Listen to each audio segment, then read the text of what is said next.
শিয়া দলের আবিষ্কারককে আব্দুল্লাহ ইবনে সাবা। আমরা অনেকে মনে করি যে শিয়াদের সাথে আহলে সুন্নাত ওয়াল জামাতের দ্বন্দ্ব শুধু মনে রাজনৈতিক ইস্যু।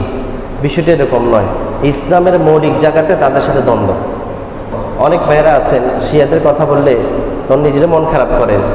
তারা উদারতা দেখাতে গিয়ে যারা ইসলামকে বিকৃত করে তাদেরকেও কাছে নিয়ে ফেলতে চায়। তো যারা ইসলামকে বিকৃত করবে তারা কি ইসলামের বন্ধু না দুশমন? দুশমন। তাদের সাথে দ্বন্দ্ব হলো আমাদের ইসলামের মৌলিক জায়গায়, বিশ্বাসের জায়গায়। এখন এই বিষয়গুলো আমাদের কনসেপ্ট ক্লিয়ার না থাকলে তাহলে আমাদের জন্য মহা বিপদ সামনে অপেক্ষা করছে। শিয়াদের প্রথম দল তিনটে। এক নম্বর হলো শিয়াত তাফজিলিয়া, এক নম্বর। দুই নম্বর হলো শিয়াতু সাবিয়া, তিন নম্বর হলো শিয়াতুল গুলাত। শিয়াতু তাফজিলিয়া তাদের এক নম্বর বৈশিষ্ট্য হলো ইফাদ্দিলুনা আলিয়ান আলা শাইখাইন। আলী রাদিয়াল্লাহু তাআলা আনহুকে, হযরত আলী রাদিয়াল্লাহু তাআলা আনহুকে হযরত আবু বকর রাদিয়াল্লাহু তাআলা আনহু এবং হযরত ওমর রাদিয়াল্লাহু তাআলা আনহু প্রাধান্য দেওয়া। এটা শিয়া তাফজিলি একটা গ্রুপ, এদের বিশ্বাসী এটা। দ্বিতীয় নম্বর হলো শিয়াতু সাবিয়া। এদের বৈশিষ্ট্য হলো যে তারা হযরত সালমান ফারসি এবং আবু যর গিফারি, মিকদাদ এবং আম্মার ইবনে ইয়াসির এই কয়েকজন সাহাবী এবং হযরত আলী রাদিয়াল্লাহু আনহু পরিবার ছাড়া বাকি সব সাহাবী থেকে সম্পর্ক বিচ্ছিন্ন করে এরা। এদের আরেকটি বৈশিষ্ট্য হলো তারা যাদের নাম বলেছে এরা ব্যতীত, হযরত আলী রাদিয়াল্লাহু তাআলা আনহু ব্যতীত, হযরত আলী রাদিয়াল্লাহু তাআলা আনহুর পরিবার ব্যতীত বাকি সব সাহাবাদেরকে সমানে কাফের বলে।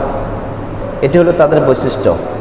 তিন নম্বর শিয়াতুল গুলাত যে দলটা আছে, এর বৈশিষ্ট্য হলো তারা বলবে যে আলিয়ুন হু আল্লাহ, আলী রাদিয়াল্লাহু তাআলা স্বয়ং নিজে আল্লাহ।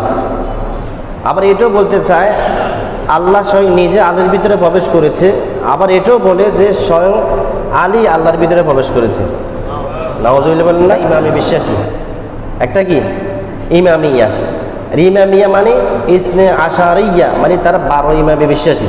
কেউ যদি বলে যে শিয়া কাফের, এই কথা যে কেউ বলে তো বুঝে নিতে হবে যে এরা বলছে যে কাফের ওই শিয়াকে যারা ইসনে আশারিয়া 12 ইমামে বিশ্বাসী তাদেরকে।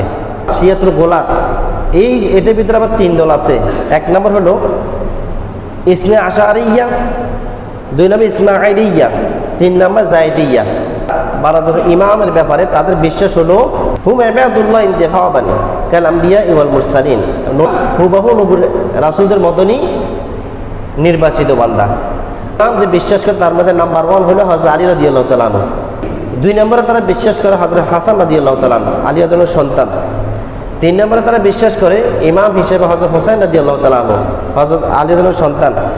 চতুর্থ নম্বরে তারা বিশ্বাস করে জয়নুল আবেদিনকে বিশ্বাস করে ইমাম হিসেবে।